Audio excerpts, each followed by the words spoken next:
Impossible! William, that can't be done. Switch the medicine with that. I only heard a whisper, but it was unmistakably William's voice. I'm sorry, Linda. Actually. The next day, Mary confessed something to me. I was shocked and at the same time, resolved. I must protect Mary at all costs. And William, I will never forgive you. My name is Linda. A 55-year-old housewife. Recently, my only son John got married, and I felt at ease. My husband William and I are the same age. Guess we need to start thinking about our retirement, huh? We would laugh about it. John used to live alone in an apartment about a 5-minute drive from our house. It was a studio apartment. So, after getting married, the newlyweds moved to a bigger apartment. Their new place was even closer to us, just a 10-minute walk away. William and I thought, it's comforting to have John so close. But I felt a bit uneasy. Being so close to the house means we need to be careful not to overstep boundaries. I was warned by a friend before. At this age, most of my friends have become mother-in-laws just like me. And from them, I got various pieces of advice. The most shocking was about sons' wives. People have two sides. Just because she smiles in front of you doesn't mean she's happy. My friend said in a serious voice. In essence, don't be fooled by the superficial smiles of sons' wives. No one wants to doubt the smiling face of their son's wife. But my friend's words were convincing. In fact, this friend got along well with her daughter-in-law, meeting up frequently. She was like a real daughter to me. She'd often say.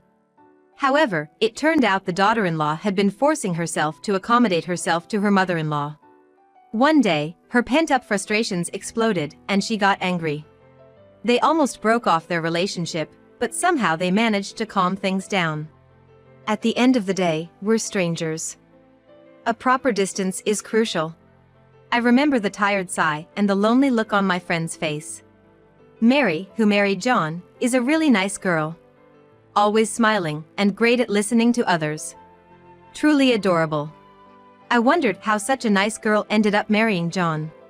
When I visited the apartment, Mary greeted me with a smile. Furthermore, feel free to visit anytime, she said. I want to believe there's no lie in her words or smile. But taking everything she says at face value and imposing could be dangerous. To get along with a son's wife, such caution is necessary. By being cautious, we maintained a good relationship. We meet only when invited by the couple. We also refrain from contacting them unless necessary. It feels a bit lonely, but thanks to this, we've been able to get along without any issues. However, one day, when my son and his wife came to visit, they made a surprising request. Excuse me? What did you say? I asked again, and John repeated the same words. That's right, I've been assigned to work overseas, so we want Mary to stay here with you. John had been on business trips abroad before. But this was his first long-term assignment. Upon asking, it turns out the duration is at least 2 years. And it might extend beyond that. 2 years? Is it okay for a couple to be apart for so long? Wouldn't it be better for Mary to go with you? Mary has her job, and I'll be busy abroad. It's safer for her to live with you guys than alone in a foreign country. John looked to Mary for consent, and Mary nodded with a smile. Really? We don't mind, but if we can support our son and his wife, that would be wonderful. But, is this really what Mary wants? Living with us, the in-laws, might be less comfortable for her than following John abroad. If Mary's parents were around, maybe she could have relied on them, but both of Mary's parents have passed away. But why can't she just live on her own? The apartment is close, and of course, we'd be happy to help if anything happens. There's no need to live together unnecessarily.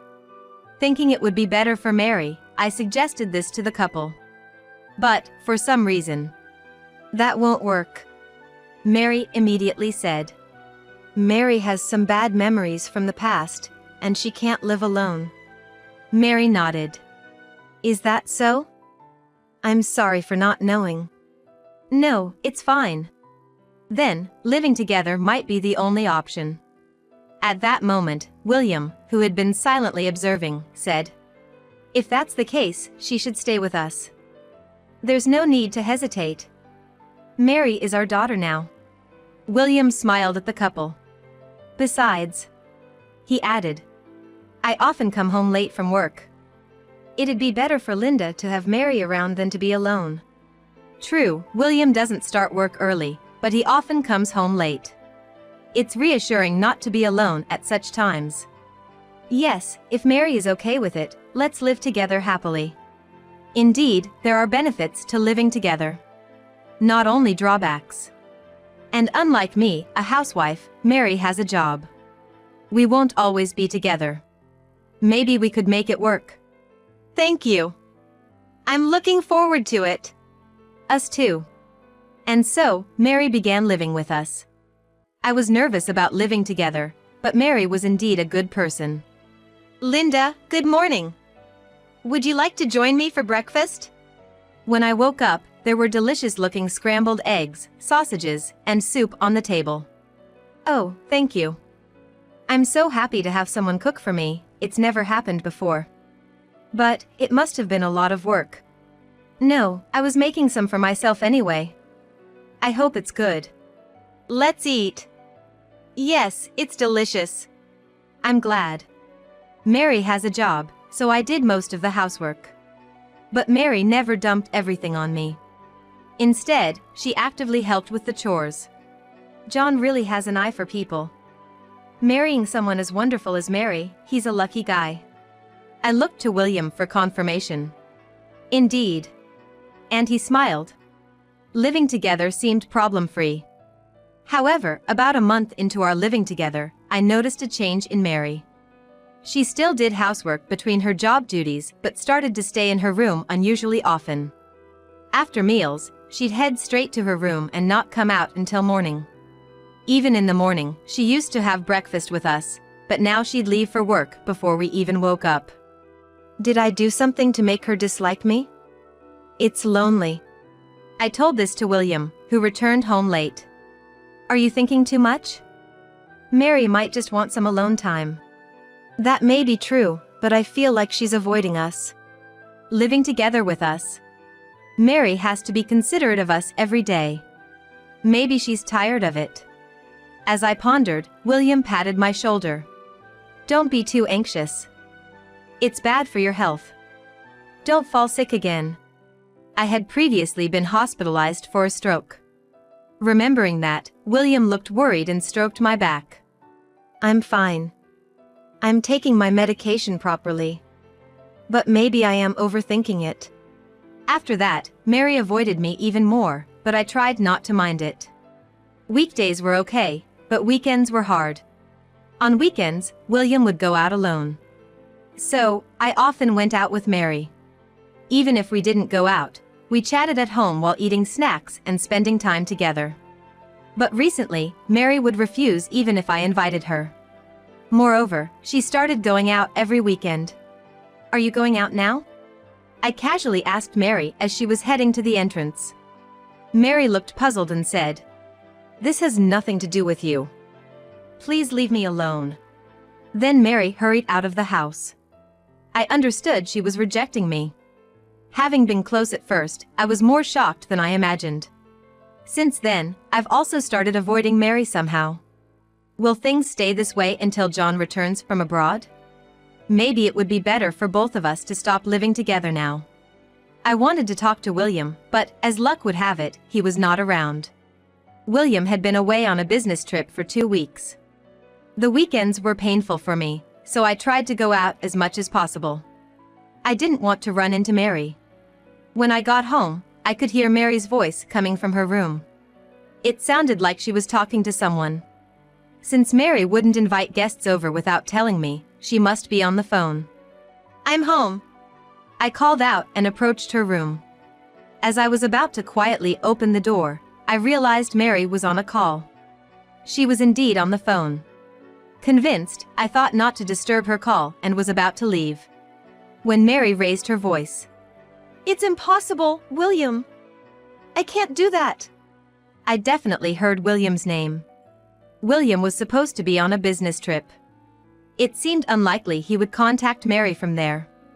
Yet, I heard Mary continue. William, that's why I can't. I heard Mary say. I approached Mary's room again, trying to listen. I could hear Mary's voice, but not the person on the other end. I couldn't tell if it was William nor understand the conversation. Feeling frustrated, I couldn't leave or interrupt. I just stood there. Meanwhile, Mary seemed troubled on the phone. Repeatedly saying, That's why it's impossible, she said over and over. Was William asking her for something? Maybe I should help. But she'll find out I was eavesdropping. It might worsen our already strained relationship. Yet, it's sad to think our relationship could get any worse. As I was pondering this, Mary cried out in distress. Almost simultaneously, I heard something fall. Soon after, William's low voice filled the room. Switch the medicine with that. Perhaps Mary dropped her smartphone, causing it to switch to speaker mode. Mary must have quickly picked up the phone and switched it off speaker because William's voice disappeared, and only Mary's voice was audible again. After that, I understand, Mary said, then fell silent. She must have ended the call. I took a deep breath, quietly returned to the entrance. And after composing myself, I'm home. I called out to Mary again. Ah, welcome back. Mary came out of her room, her face tense. There was no way I could question her about the phone call. Mary went back to her room with a troubled look. Who was William talking about? Most of all, the words about switching the medication with that stayed in my mind. I thought about asking Mary several times, but didn't have the courage to do so. Had William and Mary been in contact without my knowledge all this time? William's tone during that moment was far from his usual demeanor. Such a commanding tone, not just towards Mary, but he wouldn't even use it with me. What if Mary was betraying me? Or, what if William was threatening Mary? I couldn't sleep that night. The next day, rubbing my sleepy eyes, I was drinking water in the kitchen when Mary woke up. Good morning, Mary. My voice was hoarse from lack of sleep. But Mary's voice sounded even less energetic. Good morning, she said, looking down, in a barely audible voice. Mary, you seem down. What's wrong? Could it be related to yesterday's phone call? Concerned, I looked at Mary and was shocked. Mary's eyes were swollen. Her cheeks were wet with tears, and tears were still overflowing from her eyes. Mary, what's wrong? Are you okay? Instinctively grabbing her hand, Mary grasped mine back. I'm sorry, Linda. Actually. Mary then explained something to me while crying. It was unbelievably shocking. I didn't know how to react after hearing everything. Stunned by Mary's sudden confession, my mind went blank. Mary cried in front of me again. I'm sorry. Linda, I'm sorry. Mary kept apologizing. I hugged Mary. What are you talking about? It's all William's fault, not yours. I tried to soothe her, but Mary's tears wouldn't stop. Hoping to calm her down, I gently stroked her back. I'm sorry. It's my fault for keeping silent. It's not your fault. Everyone has things they can't share. Besides, if John is okay with it, then neither William nor I should interfere in a couple's matters. Saying this out loud helped her cool down gradually. And then, anger towards William started to rise. How many years has it been since William and I got married? We've had our fights and even discussed separation. But, I had always intended to spend the rest of my life with William. Never did I imagine he would be plotting such things behind my back. After a while, when Mary seemed to have calmed down, we decided to discuss what to do next. First, we should contact John before William returns from his business trip.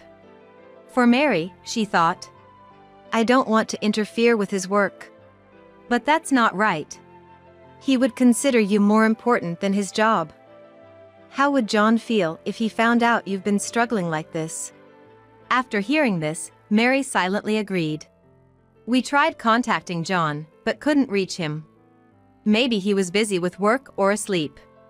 We decided to leave a message summarizing the situation and asking him to call us when he has time.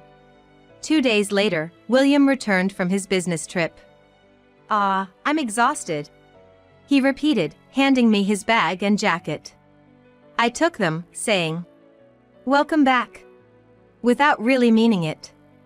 Entering the living room, William looked around. "What's wrong?" I asked, and William replied, "Just wondering where Mary is." Scanning the room again. "Oh, I sent her out for some shopping." "Did you need her for something?" I said with a forced smile, and William replied, "No, not really," averting his gaze. While William showered, I prepared the documents on the table. The thought of showing them to William filled me with mixed emotions. After decades of marriage, I never wanted to use such papers. But knowing the truth, I could no longer envision a future with him. William came out of the shower, looking satisfied, and sat down with a towel around his neck. Normally, he would finish off a beer already set out for him. But noticing the absence of beer, he squinted at me questioningly. "Hey, where's the beer?" "There's no beer today. Look at this instead," I urged, and William, looking at the papers on the table, was shocked. "What's this?" he said angrily, staring at the table. I clenched my fist and said, "These are divorce papers. Please, let's get divorced." "Huh?" William shifted his gaze from the divorce papers to me. "Divorce? Why?" I sensed more anger than confusion in William's voice and expression. "Why does someone like me have to be told by you to divorce?" I can almost hear him saying that. "It seems like you wanted a divorce, right?" William looked surprised. "No, I never, that." I couldn't help but laugh. "What's so funny?" "Because you're so flustered." "Oh right, you didn't want a divorce, you wanted to remarry." William remained silent, looking troubled. I know everything. Your affair with another woman, trying to make me take medication to be with her, and what I can't forgive the most is that you threatened Mary." William turned pale and started to sweat. With that face. "It's not true, that's not it." He kept repeating excuses. "Whatever you say is pointless. I heard everything from Mary." "Mary, that bastard."